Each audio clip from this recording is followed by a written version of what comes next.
महोदय मैं पुनः एक चीज कहना चाहूंगा महोदय, 30 सेकंड 45 सेकंड का समय चाहूंगा। आदरणीय परम श्रद्धेय, सीजीएल का मामला अभी भी गर्म है। यदि सरकार को लग रहा है वो सच्चे हैं तो सांच को आंच क्या करा लीजिए जांच, सांच को आंच क्या करा लीजिए जांच। और अब तब तक बहाना दीजिएगा कि ये विपक्ष की साजिश है। विपक्ष के सारे पे छात्र सड़कों पे नहीं है, सपने टूट रहे हैं, सपने नेशनल नाबूद हो रहे हैं, इसीलिए छात्र सड़कों पर है। और याद रखिएगा, उनके सपनों के बीच कोई आएगा, पहाड़ आए, दरिया आए या चट्टान आए, छात्र टकराएंगे महोदय। मैं फिर कहूंगा, यदि आप सच है तो सच को आंच क्या कराइए जांच, सीजीएल की जांच हो। मैं पुनः कहूंगा, खतियान आधारित स्थानीय नीति, विस्थापन नीति पुनः समीक्षा करते हुए लागू कैसे हो उस दिशा में राज्य को बढ़ना चाहिए।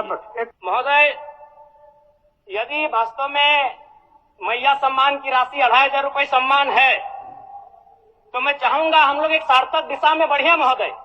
आज जितने भी माननीय हैं उनको बस की सुविधा दी जाए, जितने भी माननीय हैं अपने घर से ट्रेन की सुविधा से सदन आए, जितने भी माननीय हैं वो अपना टीए भत्ता का त्याग करे, जितने भी माननीय हैं यह जांच हो कि उनके बच्चे सरकारी स्कूलों में पढ़ते हैं या गैर सरकारी स्कूलों में पढ़ते हैं, निजी स्कूलों में पढ़ते हैं, इस विषय का भी जांच हो।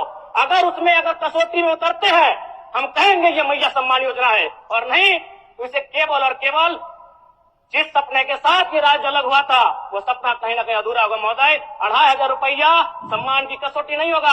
सम्मान तभी होता है जब समानता से आता है, समानता है तभी सम्मान है। अगर समानता नहीं है महोदय तो किस सम्मान की आप बात करते हैं। अध्यक्ष महोदय, आदरणीय मुख्यमंत्री को दोबारा बहुमत से चुनकर आने के लिए भी धन्यवाद। माननीय वित्त मंत्री के द्वारा अनुपूरक बजट, द्वितीय अनुपूरक बजट जो 4,833 करोड़ 39 लाख लाया गया है, जबकि यही सरकार ठीक कुछ दिन पूर्व प्रथम अनुपूरक बजट, माफ कीजिएगा, प्रथम अनुपूरक बजट 4,833 करोड़ 39 लाख का लाया गया था। और आज पुनः द्वितीय अनुपूरक बजट जो कि 11,697 करोड़ 45 लाख की राशि लेकर आए हैं। तो महोदय, जब पूर्व में हमारे पास जो निर्धारित राशि होती है और उन राशि को अगर हम खर्च नहीं कर पाते हैं तो फिर ऐसे बजट का एक दिशा का होना और राज्य की दिशा का अलग होना, कहीं ना कहीं इस चरितार्थ को हम लोग उदाहरण के रूप में प्रस्तुत करते हैं। महोदय, बजट की सार्थकता तभी आम व्यक्ति को समझ में आएगी जब एक गांव का सबसे गरीब व्यक्ति, गंगवा की पत्नी गंगिया, अपनी गठरी में बाजार के बजट को रख पाई। आज तमाम माननीयों ने, हमने भी सोचा था कि पक्ष की तरफ से विषय को रखा जाएगा, विपक्ष वाले तर्क को प्रस्तुत करेंगे और इसी बीच मैं एक नया नवेला युवा सीखने का कार्य करूंगा। लेकिन मैक्सिमम समय इन्होंने दिशाहीन मुद्दों पे रखा।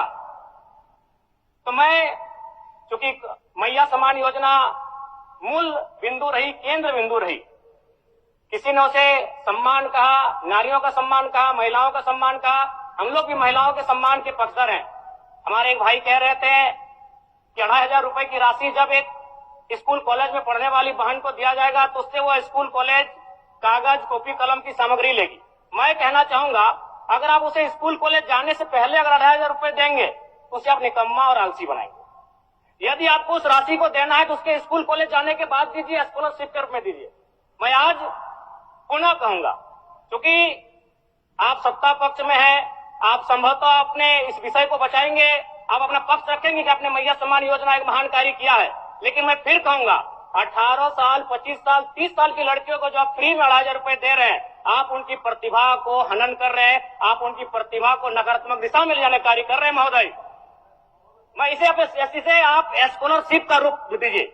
आपको 2500 रुपए देना है, स्कूल से पहले देंगे ना। मैं कह रहा हूं, मेरी भी सैकड़ों बहनें हैं गांव में, अगर आप स्कूल जाने से पहले 2500 रुपए उनके हाथ में देंगे, उस पैसे को वह गलत कार्यों में, गलत नहीं कहेंगे, कुछ ऐसे कार्यों में खर्च करेंगी जो लुभावनी हो। स्कूल जाने के बाद, अटेंडेंस के बाद अगर आप देंगे स्कॉलरशिप के रूप में तो वो बहन स्कूल तक जाएगी। दूसरा सवाल और एक महत्वपूर्ण विषय महोदय। एक मिनट माननीय सदस्यगण, सभा की सहमति हो तो सदन की कार्रवाई समाप्त होने तक समय बढ़ाई जाए। बोलिए, अब समाप्त करिए, बोलिए। महोदय, यदि वास्तव में मैया सम्मान की राशि 2,500 रुपये सम्मान है, तो मैं चाहूंगा हम लोग एक सार्थक दिशा में बढ़िया महोदय।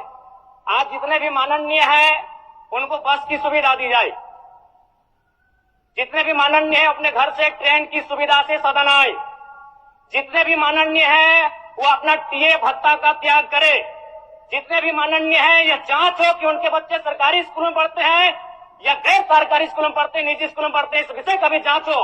अगर उसमें अगर कसौटी में उतरते हैं, हम कहेंगे ये मैया सम्मान योजना है, और नहीं तो इसे केवल और केवल जिस सपने के साथ ये राज्य अलग हुआ था वो सपना कहीं ना कहीं अधूरा होगा महोदय। 2,500 रुपया सम्मान की कसौटी नहीं होगा। सम्मान तभी होता है जब समानता से आता है, समानता है तभी सम्मान है। अगर समानता नहीं है महोदय तो किस सम्मान की आप बात करते हैं महोदय? मैं पुनः एक चीज कहना चाहूंगा महोदय, 30 सेकंड 45 सेकंड का समय चाहूंगा। आदरणीय परम श्रद्धेय, सीजीएल का मामला अभी भी गर्म है। यदि सरकार को लग रहा है वो सच्चे हैं तो सांच को आंच क्या करा लीजिए जांच, सांच को आंच क्या करा लीजिए जांच। और अब कब तक बहाना दीजिएगा कि ये विपक्ष की साजिश है? विपक्ष के सारे पे छात्र सड़कों पे नहीं है, सपने टूट रहे हैं, सपने नेशनल नाबूद हो रहे हैं, इसीलिए छात्र सड़कों पर है। और याद रखिएगा, उनके सपनों के बीच कोई आएगा, पहाड़ आए, दरिया आए या चट्टान आए, छात्र टकराएंगे महोदय। मैं फिर कहूंगा, यदि आप सच है तो सच को आंच क्या कराइए जांच, सीजीएल की जांच हो। मैं पुनः कहूंगा, खतियान आधारित स्थानीय नीति, विस्थापन नीति पुनः समीक्षा करते हुए लागू कैसे हो उस दिशा में राज्य को बढ़ना चाहिए। और महत्वपूर्ण विषय महोदय, मैं ये कहना चाहूंगा, हो गया माननीय जयराम कुमार जी, हो गया। धन्यवाद महोदय। सरकार के